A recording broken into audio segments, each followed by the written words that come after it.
আমি রুমে ঢুকে যা দেখলাম তা দেখে মাথা ঘুরে গেল। সে আজও তার বয়ফ্রেন্ডের সাথে ভিডিও কলে কথা বলছে এবং সব কিছু শেয়ার করছে। আমাকে দেখা মাত্রই সে বিছানার কাঁথা দিয়ে তার শরীর ঢেকে ফেলল আর বলল, ভাইয়া, তুমি এখানে কি করছো? হ্যালো বন্ধুরা, তোমরা সবাই কেমন আছো? আমি রনি, আমার বয়স 24 বছর। আমি আমার পরিবারের সাথে থাকি। আমরা এক ভাই এক বোন। আমার বোন আমার থেকে ছোট, তার বয়স 19 বছর। সে দেখতে খুবই সুন্দর, তার গায়ের রং ফর্সা। তার চেহারায় এক ধরনের মায়া আছে, তাকে যেন মায়াবী পরীর মতো দেখায়। ছেলেরা তাকে দেখলেই মুগ্ধ হয়ে যায়। আমার বন্ধুরা বহুবার বলেছে, তোর বোনের সাথে একটা প্রেম করিয়ে দে। তাদের এই ধরনের কথা শুনে আমার খুব রাগ হতো, কারণ এসব শুনতে আমার একেবারেই ভালো লাগত না। তবে পরে আমি নিজেই লক্ষ্য করলাম, কেন সবাই আমার বোনকে নিয়ে এত আগ্রহী। এতদিন আমি কখনো আমার বোনের দিকে এইভাবে খারাপ চোখে তাকাইনি, কিন্তু এখন বিষয়টা বুঝতে পারি। তখন বুঝতে পারলাম কেন ছেলেরা আমার বোনকে এত পছন্দ করে। এখন আমি আমার বোনকে ভিন্নভাবে দেখতে শুরু করলাম। মনে মনে ভাবতে লাগলাম, আমি আমার বোনকে নিজের কাছে পেতে চাই। নানা ধরনের চিন্তা মাথায় ঘুরতে থাকল। তাই একদিন ঠিক করলাম, আমি আমার বোনের সাথে ঘনিষ্ঠ সময় কাটাব। যদিও এটা সঠিক নয়, তারপরেও আমি তার সাথে ঘনিষ্ঠ হতে চাইলাম। এসব ভেবে আমি তার উপর নজর রাখতে শুরু করি। কিভাবে তাকে কাছে টানতে পারি। তাই লুকিয়ে লুকিয়ে তার উপর নজর রাখতাম এবং তার খুব কাছাকাছি থাকতে শুরু করি।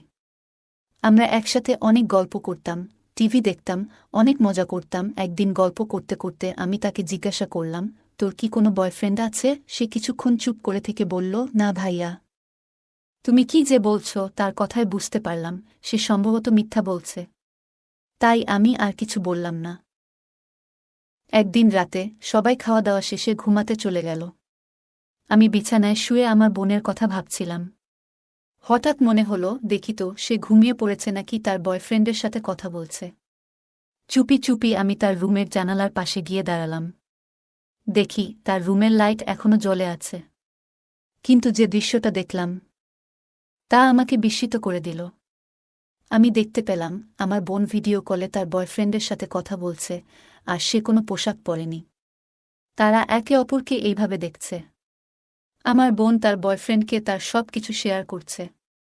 এই দৃশ্য দেখে আমার ভেতরে যেন আগুন জ্বলতে লাগল, কারণ আমি তাকে চেয়েছি আর সে তার সবকিছু অন্য কারো সাথে শেয়ার করছে। খুব রাগ হলো, কিন্তু সেই রাতে আমি কিছু বলিনি। কারণ প্রথমবারের মতো আমি তাকে এভাবে দেখে মানসিকভাবে ভেঙে পড়েছিলাম। তারা খুব মজা করছিল এবং আমার বোন হাসিখুশি মেজাজে ঘরের কাজ করছিল। সেদিন ভাবলাম, কেন সবাই আমার বোনকে পেতে চেয়েছিল। কারণ সে অসাধারণ ছিল। কিছুক্ষণ পরে দেখলাম সে শুয়ে পড়ল এবং ঘরের লাইট বন্ধ করে ঘুমাতে গেল। আমি আর দেরি না করে আমার রুমে চলে আসলাম। আমি শুয়ে শুয়ে তার কথাই ভাবছিলাম। কাল যেভাবেই হোক তার সাথে সময় কাটাবো বলে ঠিক করলাম। পরের দিন আমি আর আমার বোন বসে টিভি দেখছিলাম এবং আমি কাল রাতের কথা মনে মনে ভাবছিলাম। সে কত অবুঝের মতো বসে আছে, মনে হয় কিছুই বুঝে না, অথচ গত রাতে সে তার বয়ফ্রেন্ডের সাথে কত কিছু করল। সেদিন রাতে সবাই ঘুমানোর জন্য চলে গেলে আমি চুপ করে তার ঘরে যাই। দেখি সে দরজা বন্ধ করেনি। আমি রুমে ঢুকে যা দেখলাম তা দেখে মাথা ঘুরে গেল। সে আজও তার বয়ফ্রেন্ডের সাথে ভিডিও কলে কথা বলছে এবং সব কিছু শেয়ার করছে। আমাকে দেখামাত্রই সে বিছানার কাঁথা দিয়ে তার শরীর ঢেকে ফেলল আর বলল, ভাইয়া, তুমি এখানে কি করছো? আমি তাকে বললাম, আমি ফোনের চার্জার খুঁজে পাচ্ছিলাম না, তাই খুঁজতে আসলাম। আর তুই কি করছিলি? সে একটু লজ্জায় বলল, না তো, আমি কিছু করছিলাম না। আমি বললাম, তুই তোর বয়ফ্রেন্ডের সাথে এভাবে কথা বলছিলি? সে বলল, কিভাবে আর বলি? আমি বললাম, যেভাবে যা এখন করছিস। আমার বোন অনেক ভয় পেয়ে গিয়েছিল আর বলল, ভাইয়া, এখানে আসো, বসো। তোমার সাথে কথা আছে। আমি মনে মনে ভাবলাম, যাক, একটা সুযোগ পেলাম, তাহলে সে এখনও ওইভাবেই আছে। বোন বলল, ভাইয়া, এই কথা তুমি বাবা মাকে বলো না, প্লিজ। আমি তাকে বললাম, তাহলে তুই আর এসব করবি না আর তোর বয়ফ্রেন্ডের সাথে সব সম্পর্ক শেষ করতে হবে। তখন সে বলল, ভাইয়া, আমি তো এটা করতে পারবো না, কারণ আমি তাকে ভালোবাসি আর আমি এসব না করলে থাকতে পারি না। আমি বললাম, কি না করলে থাকতে পারিস না? সে একটু লজ্জা পেয়ে বলল, তুমি যা দেখছিলে রুমে আসার পর তাই। আমি তাকে বললাম, তুই তো ফোনে এসব করিস, আমি যদি তোর সাথে বাস্তবে এসব কাজ করি তাহলে তো তাকে ছেড়ে দিবি। সে আমার কথা শুনে অবাক হল আর বলল, ভাইয়া, তুমি আমার ভাই, আমি তোমার সাথে এসব কিভাবে করব? মানুষ কিভাবে নেবে? আমি বললাম, কেউ কিছুই জানবে না। আর মা বাবা তোকে ভালো ছেলে দেখে বিয়ে দেবে, আর তুই এখানে প্রেম করে বেড়াচ্ছিস, এটা কি ভালো দেখায়? তাই আমি ঠিক করেছি, তোর যা কিছু প্রয়োজন সব আমার কাছ থেকে মিটিয়ে নিবি, কারণ আমিও তোকে মনে মনে অনেক পছন্দ করি। আমার কথা শুনে সে বলল, ওকে ভাইয়া, তাহলে এসব কিছু সবার কাছ থেকে লুকিয়ে রাখতে হবে। আমি বললাম, কেউ জানবে না আমাদের এই গোপন সম্পর্ক। আমার কথা শোনামাত্র সে তার কাছে থাকা কাঁথা সরিয়ে দিল। আমি তাকে এত কাছ থেকে দেখে অবাক হয়ে চেয়ে রইলাম। বোন বলল, ভাইয়া, আমি এখন থেকে তোমার ভালোবাসা নিব। আমি আর কারো সাথে কিছু করব না, কথা দিলাম। আমি আর দেরি না করে তার প্রতি আমার ভালোবাসা দেখাতে শুরু করলাম। আমি খুব খুশি ছিলাম, কারণ এতদিনের অপেক্ষার ফল আজ আমি পাচ্ছি। সেদিন আমি তাকে অনেক ভালোবাসা দিলাম, আর সেও আমাকে অনেক ভালোবাসা দিল। সকালে দেখি সে একটু আলাদাভাবে হাঁটছে। আমি তাকে বললাম, তুই এভাবে হাঁটছিস কেন? সে বলল, এটার জন্য তুমি দায়ী। আমি বললাম, কেন? সে বলল, এটা আমার প্রথম ছিল ভাইয়া, তাই এখন অনেক ব্যথা করছে। আমি তাকে বললাম, রুমে গিয়ে শুয়ে থাকো, আমি তোমার জন্য ওষুধ নিয়ে আসব। সে বলল, তার দরকার নেই, আজকে তুমি আমাকে আবার ভালোবাসা দিলে ঠিক হয়ে যাবে। আমি বললাম, সে আজকেও আমাকে তার কাছে ডাকছে। সেদিন রাতেও আমি তার রুমে যাই, দেখি সে আমার জন্য অপেক্ষা করছে। সেদিনও আমরা অনেক গল্প করি, মজা করি এবং ভালোবাসা দেই। এটা তাকে খুব খুশি করেছিল। আমি দেখলাম আমার বোন এখন অনেক খুশি থাকে এবং আমার সাথে অনেক ভালো সময় কাটায়। একদিন বলল, ভাইয়া, আমি তোমাকে অনেক ভালোবেসে ফেলেছি, আমি তোমাকে ছাড়া অন্য কিছুই ভাবতে পারি না। আমি বললাম, আমিও তোকে ছাড়া আর কিছুই ভাবতে পারি না। বোন বলল, এভাবে কতদিন চলতে থাকবে? আমি বললাম, আজীবন আমি তোর সাথে এভাবেই থাকতে চাই। বোন বলল, আমার বিয়ে হলে তো আমি চলে যাব, তখন কি হবে? আমি বললাম, বিয়ের পর তুই যখন তোর স্বামীর বাড়িতে থাকবি তখন সেখানে তোর স্বামীর ভালোবাসা নিবি, আর যখন আমার বাড়িতে আসবি তখন আমার কাছ থেকে ভালোবাসা নিবি। আমার বোন আমাকে জড়িয়ে ধরল আর বলল, ভাইয়া, আমরা কি একসাথে থাকতে পারি না? চলো না, আমরা বিয়ে করি। আমি তাকে অনেক বুঝালাম যে সমাজ আমাদেরকে মেনে নেবে না, তাই আমরা আজীবন আমাদের গোপন সম্পর্ক এভাবেই চালিয়ে যাব। সে বলল, ভাইয়া, আমাকে তো ভুলে যাবে না তো? আমি শুধু তোমার হয়েই থাকতে চাই। আমি বললাম, না রে পাগলি, আমি তোমার আজীবন হয়ে থাকব। এভাবেই আমাদের দিন চলতে থাকে। আমরা একে অপরকে অনেক ভালোবাসি এবং যথেষ্ট সময় দেই। এভাবেই আমাদের দিনগুলো চলতে থাকে। গল্পটা কেমন লাগলো জানাতে ভুলবে না। তোমাদের সাথেও কি এমন কোনো ঘটনা ঘটেছে? যদি ঘটে থাকে, কমেন্ট জানাতে ভুলবে না। আরও মজার মজার রোমান্টিক গল্প শুনতে চাইলে ভিডিওটি লাইক, শেয়ার এবং চ্যানেলটি সাবস্ক্রাইব করতে ভুলবে না। ধন্যবাদ।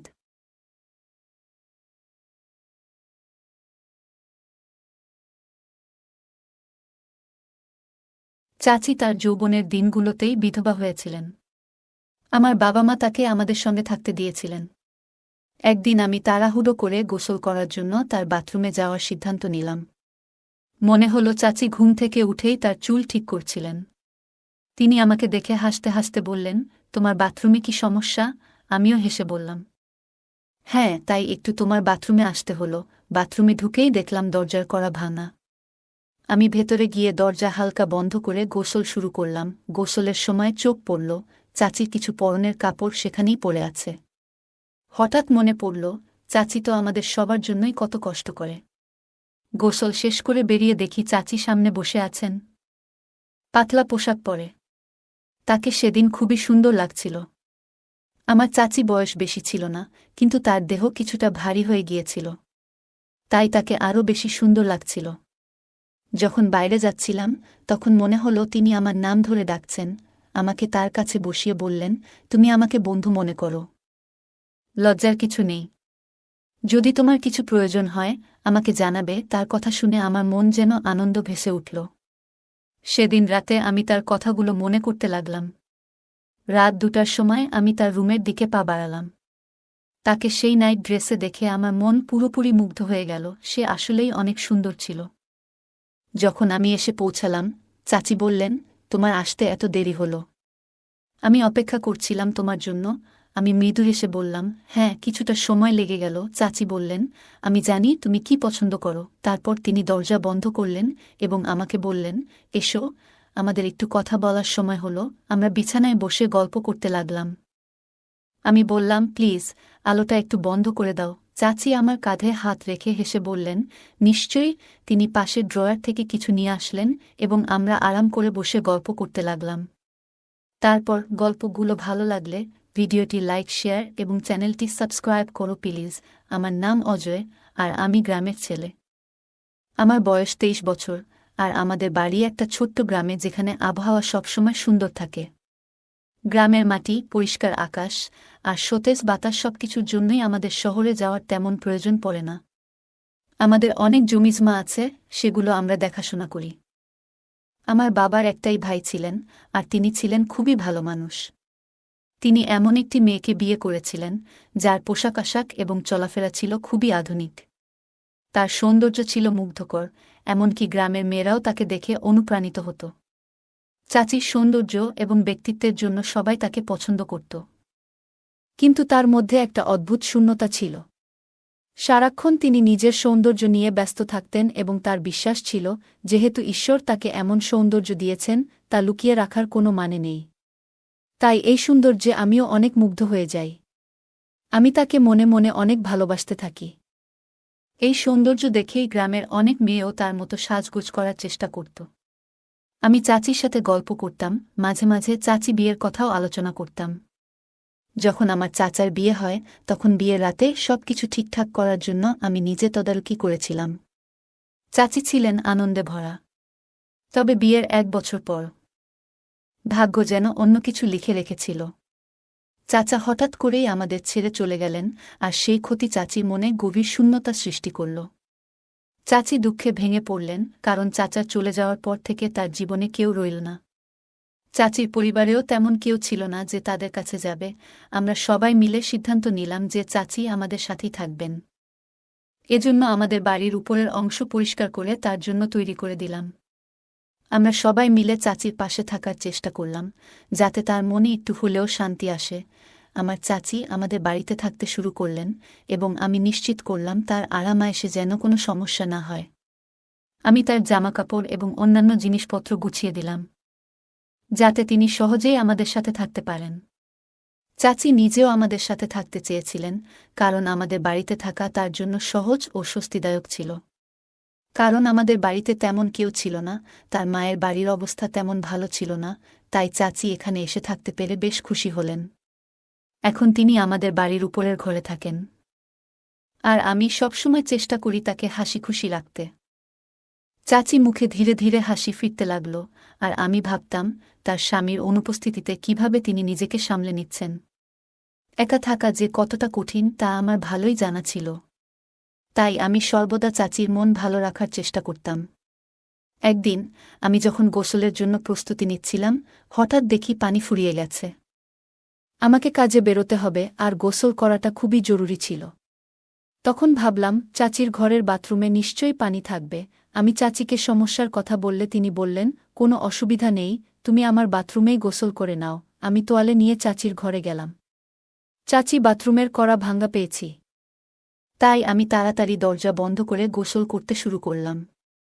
চাচি যাতে ভুল করে রুমে না আসেন, তাই আমি যতটা তাড়াতাড়ি সম্ভব গোসল শেষ করলাম। গোসল শেষ করে তোয়ালে জড়িয়ে বাইরে বের হতেই দেখি চাচি রুমে ঢুকছেন। আমি একটু লজ্জা পেলাম, কিন্তু চাচি হেসে বললেন, কোনো চিন্তা নেই, তুমি তো আমারই সন্তানসম। চাচির মুখে একটা মমতা ছিল, আর আমি অনুভব করলাম তার চোখে যেন একটা বিষণ্ণতার ছাপ। তার মন ভালো করার জন্য আমি বললাম, আপনি দুঃখ করবেন না, আমরা সবাই আপনার সাথে আছি। চাচি আমাকে ধীরে ধীরে বললেন, তুমি আমার খুব আপন। চাচি আমার হাত ধরে বসালেন এবং বললেন, তোমার ভালোবাসায় আমি খুশি। আমি তার পাশে বসে রইলাম, আর চাচি বললেন, তুমি আমার জন্য অনেক কিছু করছ, তোমাকে আমি আশীর্বাদ করি। তার কথায় একটা শান্তি ছিল, এবং আমি বুঝতে পারলাম চাচির জীবনের শূন্যতা পূরণ করতে হলে তাকে মন থেকে খুশি রাখতে হবে। সেই মুহূর্তে আমি বুঝলাম চাচি আমাকে তার আপন মনে করেন এবং আমি তার পাশে থেকে তাকে খুশি করতে পারি। আর আমি তখনও তোয়ালে পরে তার পাশে বসেছিলাম। তাই আমি একটু লজ্জা পাচ্ছিলাম। চাচি আমাকে বলল আমার ঘরে আসিও, আমরা অনেক গল্প করব, কারণ আমার রাতে ঘুম আসে না তোমার চাচা চলে যাওয়ার পর থেকে। আমি তাকে বললাম ঠিক আছে। মনে মনে একটু আনন্দিত হলাম। রাতে চাচির ঘরে যেতে হবে ভেবে আমি একটু অস্বস্তি বোধ করছিলাম। দ্রুত জামাকাপড় বদলে বাইরে চলে এলাম। মনে মনে আশা করছিলাম এমন কিছু ঘটুক যাতে আমাকে আর চাচির ঘরে যেতে না হয়, কারণ এ ধরনের পরিস্থিতির মুখোমুখি আমি আগে কখনো হইনি। সেদিন রাতে হঠাৎ কিছু অতিথি চলে এলেন। আমার চাচাতো বোন অনিকা এসেছিল, যার শিগগিরই বিয়ে হবে। সে চাচির কাছ থেকে ফ্যাশন টিপস নিতে এসেছিল। আমি তখন হতবাক হয়ে গেলাম যখন চাচি বললেন অনিকা আমাকে ফ্যাশন টিপস দিতে শুরু করুক। আমি একটু বিব্রত বোধ করছিলাম। আমার কিছু বলার আগেই চাচি আমার হাত ধরলেন, যা দেখে আমি ভয় পেয়ে গেলাম। চাচি টেবিলের ওপারে ছিলেন, যা তাকে এইসব ঘটনা থেকে অদৃশ্য রাখল। আমার জীবনে এই প্রথমবার কোনো মহিলা আমার প্রতি এমন মনোভাব দেখাচ্ছিলেন। আমি চাইনি যে সবার সামনে কোনো নাটক তৈরি হোক, তাই চাচির হাত সরিয়ে ওয়াশরুমে চলে গেলাম। সেদিন আমার বাবা মাও অন্য একটি বিয়েতে গিয়েছিলেন এবং আমি ভাবছিলাম কিভাবে চাচির কাছে যাব। ওয়াশরুমে ঢোকার পর ভেতর থেকে চাচির কণ্ঠ শুনতে পেলাম, যেন তিনি আমার কাজিনদের সঙ্গে কথা বলছেন। চাচি বলছিলেন আমার যৌবনের দিনগুলো বৃথা যাচ্ছে, এটা যেন আমার কপালে লেখা ছিল। আমার কাজিন চাচিকে বলছে তুমি তোমার জীবনের পথে এগিয়ে যাও, সারা পৃথিবী পড়ে আছে, ভালো কোনো জীবনসঙ্গী পেলে জীবনে সুখ পাবে। এই কথাগুলো শুনে আমি চিন্তিত হয়ে পড়লাম। মনের মধ্যে নানা চিন্তা ঘুরপাক খেতে লাগল। সকালে বাড়ি ফিরে এসে জানলাম চাচি আর আমি তখন বাড়িতে একাই আছি। চাচি তখন লাল রঙের পোশাক পরে বসেছিলেন। চাচিকে অনেক সুন্দর লাগছিল। আমি তার দিকে অনেকক্ষণ চেয়েছিলাম। হঠাৎ চাচি জিজ্ঞেস করলেন কি দেখছ? আমি থমকে গেলাম। চাচিকে বললাম কিছু না, শুধু তোমার কথা ভাবছিলাম। আমি কিছু বলতে পারলাম না, শুধু চুপচাপ তাকিয়ে রইলাম। পরের মুহূর্তে চাচি আমার হাত ধরে ফেললেন। আমার মুখে ঘাম পড়তে লাগল। আমি জানতাম না তিনি এখন কি করতে চান। আমি ভয়ে বললাম চাচি প্লিজ এমন কিছু করবেন না, আমি তোমার থেকে অনেক ছোট, আর এখন তো চাচাও আমাদের সাথে নেই। চাচি মাঝে মাঝে আমার নাম ধরে ডাকলে মনে হয় ভালো লাগে। তার নাম প্রীতি। চাচি মুখে একটা মিষ্টি হাসি ফুটে উঠল, যা দেখে আমি অবাক হয়ে গেলাম। আমি জানি না সে কেন এমন আচরণ করছিল। কিছুক্ষণ পর সে তার ঘরে ফিরে গেল, কিন্তু সেদিন আমি খুব খুশি ছিলাম। মনে হচ্ছিল আমাদের মধ্যে একটা বিশেষ বন্ধন তৈরি হয়েছে। পরের দিন মা আর বাবা বাড়িতে ফিরে এলেন, আর আমি জানতাম চাচির সাথে সময় কাটানোর সেই আনন্দের মুহূর্তগুলো হয়তো আর আগের মতো হবে না। সপ্তাহগুলো এভাবেই কেটে যাচ্ছিল, কিন্তু চাচির আচরণে কিছুটা পরিবর্তন লক্ষ্য করতাম। মাঝে মাঝে সে আমার খুব কাছে এসে দাঁড়াত, আবার কখনো আমাকে ইঙ্গিত করত তার পাশে বসতে। আমরা যখন একসঙ্গে থাকতাম তখন মজা করতাম, আড্ডা দিতাম, কিন্তু সব কিছুই সবার থেকে গোপনে করতাম যেন কেউ কিছু বুঝতে না পারে। একদিন চাচিকে দেখে আমি অবাক হয়ে গেলাম। চাচির জন্য অপেক্ষা করছিলাম। বাবা বললেন চাচিকে নিয়ে আসতে। আমি নিচে অপেক্ষা করছিলাম, আর তখনই দেখলাম সবাই বাইরে চলে গেছে, শুধু আমি আর চাচি ঘরে আছি। চাচি তখন একটা সুন্দর কুর্তি পরেছিলেন, যা তাকে খুব মানিয়েছিল। আমি চাচির দিকে তাকিয়েছিলাম, আর সে হেসে বলল অজয় তুমি জানো আমি অনেক খুশি, তুমি যদি কিছু চাও তা আমি পূরণ করব। তার কথা শুনে আমি এক মুহূর্তের জন্য হতভম্ব হয়ে গেলাম, কিন্তু নিজেকে সামলে নিলাম। কিছুক্ষণ পর চাচি ফ্রেশ হয়ে এসে আমাকে জিজ্ঞেস করলেন কেমন লাগছে। আমি তার প্রশংসা করে বললাম খুব সুন্দর লাগছে। তারপরে আমরা একসঙ্গে কিছু সময় কাটালাম। এই মুহূর্তগুলো আমার মনে থেকে যাচ্ছিল, যেন আমি সব সময় তাকে পাশে রাখতে চাই। একদিন আমার চাচাতো বোন আমাকে বলল যে তার স্বামী গাড়ি চালাতে জানে না, তাই আমাকে তাদের সাথে যেতে হবে। মা তখনই আপত্তি জানালেন অজয় কেন যাবে? আমি এসে মাকে বললাম চাচি আর আমি যাব। মা রাজি হয়ে গেলেন, আর আমরা সবাই মিলে একটি হোটেলে গিয়ে উঠলাম। আমরা সবাই আলাদা রুম নিয়েছিলাম, কিন্তু চাচি একটু বিচলিত ছিল। তাকে আমি এমন চিন্তিত দেখছি দেখে আমার একটু খারাপ লাগল। আমি চাচিকে বললাম চলো একটা মুভি দেখি। আমরা একটি মুভি দেখতে শুরু করলাম, ইংলিশ মুভি। চাচি আমার পাশে বসে মুভি দেখছিলেন। হঠাৎ চাচি আমার হাত ধরলেন। আমি তার মুখের দিকে তাকিয়ে দেখি, তার চোখে জল। আমি মুভিটা বন্ধ করে দিলাম। চাচি বললেন, তোমার চাচাকে খুব মিস করছি। আমি চাচিকে আমার বুকে জড়িয়ে ধরে বললাম, তোমাকে আর কষ্ট দেব না, চাচি। আমরা দুজনেই একে অপরের পাশে দাঁড়িয়ে রইলাম, যেন এই মুহূর্তগুলো আমাদের স্মৃতির পাতায় চিরকাল রয়ে যায়। এরপর আমরা গ্রামের বাড়িতে ফিরে এলাম। আমার চাচিকে দেখে মা খুব খুশি হয়েছিলেন। তিনি অনুভব করেছিলেন যে আমি চাচির পাশে থাকাটা আমাদের সবার জন্য ভালো ছিল। এভাবেই দিনগুলো কাটতে লাগল, আর আমার মুখেও খুশির আভা ফুটে উঠল। বন্ধুরা মাঝে মাঝে আমাকে নিয়ে মজা করত, কিন্তু আমি কখনো তাদের বলিনি কেন আমি এত খুশি। আসলে আমার আনন্দের আসল কারণ ছিল চাচির পাশে থাকা। মা মাঝে মাঝে চিন্তা করতেন কেন চাচি বিয়ে করছেন না। তিনি ভাবতেন আর কতদিন চাচি একা থাকবেন। তবে আমি ও মা সিদ্ধান্ত নিয়েছিলাম চাচিকে কোনো কিছুতে জোর করব না, কারণ তার জীবনের সিদ্ধান্ত তাকেই নিতে হবে। চাচি তার জীবন নিজের মতো করে কাটাতে শুরু করলেন, কিন্তু তিনি মাঝে মাঝে চিন্তিত হতেন আমি কতদিন তার সাথে থাকব। চাচি জানতেন একদিন না একদিন আমি বিয়ে করব, এবং সেটা ভেবেই মাঝে মাঝে তিনি একটু মন খারাপ করতেন। আমি তাকে বলতাম, চাচি, আমি কখনো বিয়ে করব না, কিন্তু চাচি আমাকে বোঝাতেন, তুমি তোমার জীবন উপভোগ কর, আমি চাই না তুমি আমার মতো একা থেকে যাও। চাচি নিজেই আমার জন্য একটা মেয়ে খুঁজে বের করেছিলেন, আমাকে বিয়ে দিবে বলে। আমাকে এক প্রকার জোর করে বিয়ে দিল। চাচি চায়নি যে আমি তার মতো একা থাকি, কিন্তু আমি চাচিকেই মন থেকে চেয়েছিলাম।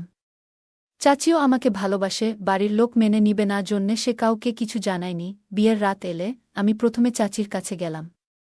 আমাকে দেখে চাচি বললেন, তুমি এখানে কেন? কিন্তু আমি তাকে কিছু বলার সুযোগ দিলাম না। কিছুক্ষণ পর আমি আমার রুমে এলাম। আমার স্ত্রীও খুব সুন্দরী, কিন্তু তার মধ্যে চাচির মতো মায়া ছিল না। আমি এখনও চাচির সাথে সময় কাটাতে ভালোবাসতাম, এবং চাচি আমার খেয়াল রাখতেন। আমার স্ত্রীও চাচির প্রতি খুব যত্নবান ছিলেন। মাঝে মাঝে স্ত্রী তার বাবা মায়ের বাড়িতে যেতেন, আর আমি তখন চাচির কাছে সময় কাটাতাম। আজও চাচি আগের মতোই সুন্দরী, আর তার সাথে সময় কাটিয়ে আমি শান্তি পেতাম। সেই শান্তি অন্য কোথাও খুঁজে পাইনি। কিন্তু একদিন আমার স্ত্রী আমাকে চাচির সাথে এমন অবস্থায় দেখে ফেললেন যা তাকে হতবাক করে দিল। তিনি রাগে আমার কাছ থেকে ডিভোর্স চাইলেন। আমি অনেক চেষ্টা করলাম তাকে বোঝাতে, বললাম ভবিষ্যতে এমন কিছু হবে না। কিন্তু স্ত্রী আমার কথা বিশ্বাস করতে পারলেন না। তিনি বললেন, জানি না কতদিন ধরে তুমি আর চাচি আমার পেছনে গোপনে এসব করেছ। শেষে সে আমাকে ছেড়ে চলে গেলেন। আমার বাবা মাও বিষয়টি জানলেন এবং খুব রেগে গেলেন। তারা চাচিকে বাড়ি থেকে বের করে দিতে বললেন। কিন্তু আমি কঠিন সিদ্ধান্ত নিলাম। বাবার বিরোধিতা করেও চাচির পাশে দাঁড়ালাম। আমি বাড়ি ছেড়ে চাচির সাথে চলে এলাম এবং তাকে বিয়ে করলাম। যদিও চাচি বিধবা ছিলেন, তারও নিজের মতো জীবন কাটানোর অধিকার ছিল। আমি চাচিকে আমার স্ত্রী হিসেবে মেনে নিয়েছিলাম। বন্ধুরা, আমি জানি না চাচিকে বিয়ে করে আমি সঠিক কাজ করেছি কিনা, নাকি তাকে একা রেখে যাওয়া উচিত ছিল। আপনি কি মনে করেন? আপনার মতামত কমেন্টে জানাবেন। গল্পটা কেমন লাগলো জানাতে ভুলবে না। আরও মজার মজার রোমান্টিক গল্প শুনতে চাইলে ভিডিওটি লাইক, শেয়ার এবং চ্যানেলটি সাবস্ক্রাইব করতে এবং বেল আইকনটি ক্লিক করতে ভুলবে না। ধন্যবাদ।